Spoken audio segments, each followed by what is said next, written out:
And there are going to be plenty of times in your life when you're not happy. There might be years. And so it's a shallow boat in a very rough ocean. It's based upon a misconceptualization. Happiness is something that descends upon you. Everyone knows that. You know, it comes upon you suddenly. And then you should be grateful for it, because there's plenty of suffering. And if you happen to be happy, well, wonderful. Enjoy it. Be grateful for it. And maybe try to meditate on the reasons that it manifested itself, right? Because it can come as a mystery, you know. You don't necessarily know when you're going to be happy. Something surprising happens and delights you. And you can analyze that. You can think, well, I'm doing something right. I'm in the right place right now. I've done something right. Maybe I can hang on to that. Maybe I can learn from that.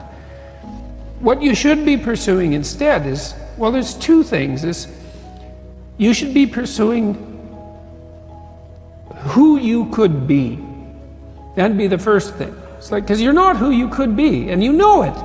You have guilt and shame and regret, and you berate yourself for your lack of discipline and your procrastination and all your bad habits. You know perfectly well that you're not who you could be.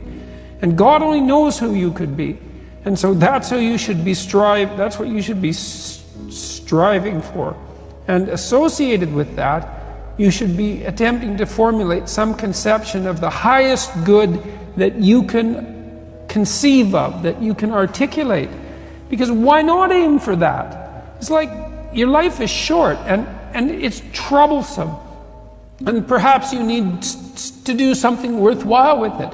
And if so, then you should do the most worthwhile thing. And you should figure out what that is for you. And part of that's definitely going to be to develop your character as much as possible, to dispense with those parts of you that are unworthy.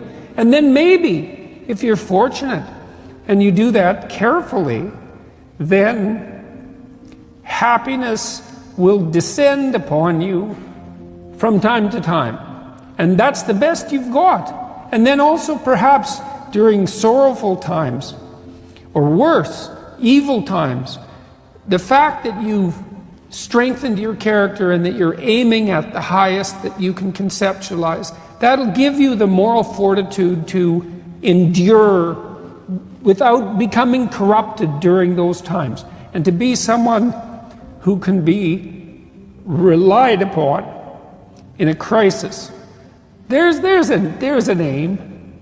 You know, one of the things I've told my audience is, the young guys take to this a lot. I said, you should be the strongest person at your father's funeral, right?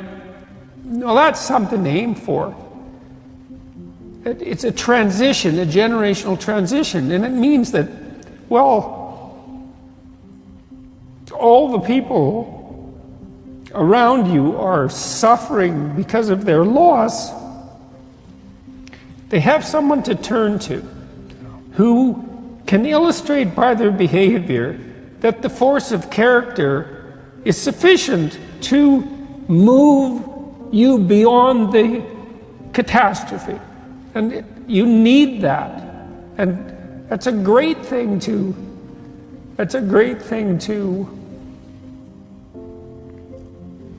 hypothesize as your aim. And happiness just evaporates as irrelevant in light of that sort of conceptualization. And there's also the fact that, you know, if you've matured enough, let's say, to deal with the catastrophe of loss and death, that you can also be the rallying point for the remnants of your family and pull them together at a moment of crisis. And that's a payoff to some degree for the loss. And I mean, I've seen this in families who've dealt with death properly.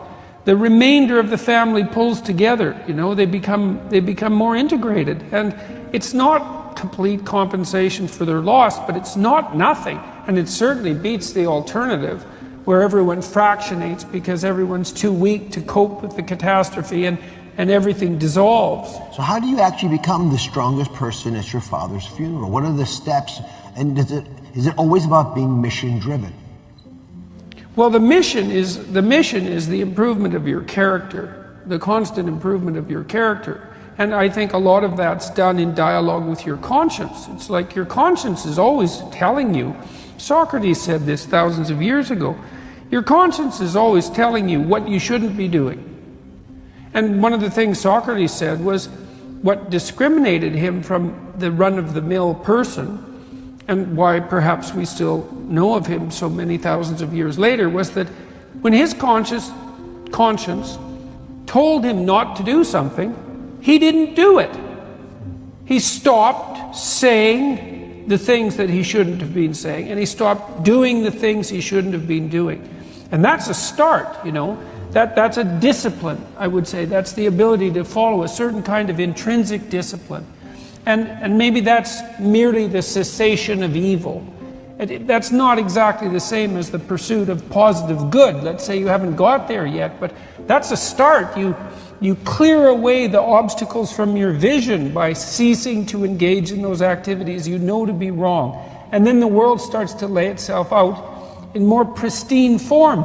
And then maybe you can start to apprehend what would be positively good instead of merely not wrong. I mean, not wrong is a good start. That's right. You know, the biblical corpus is structured in that way to some degree, at least from a Christian reading. The first rule is follow the damn rules, right? Get yourself together. Here's some rules, 10 of them, 100 of them.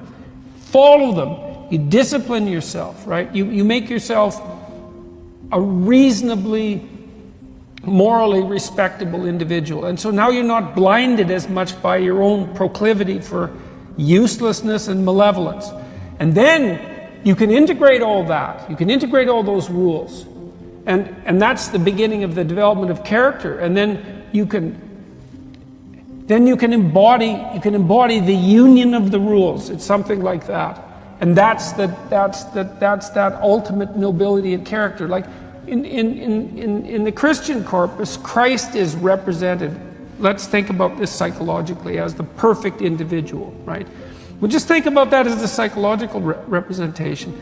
And that's the person who's taken a disciplinary structure and integrated it into a personality that acts that out properly in the world. And it's not merely rule-bound either, because you have to follow the rules, but you also have to be part of the process that generates new rules when it's necessary. And so you take that onto yourself too as an additional responsibility. You know, that makes you more than a blind avatar of authority and stops you from being rigid. And you know, if you look at a medieval cathedral, one of the things you'll see, for example, is a representation of the sky, the dome of the sky, and maybe you'll see a representation of Christ on the peak of the dome. And think about that as a representation of the ideal individual, speaking only psychologically. It's like there's something of cosmic importance about that. That's what you're aiming at, is that perfection of yourself, and that'll keep you busy for your entire life. And it'll do no harm, right? It'll make you better. It'll make your family better. It'll make your community better.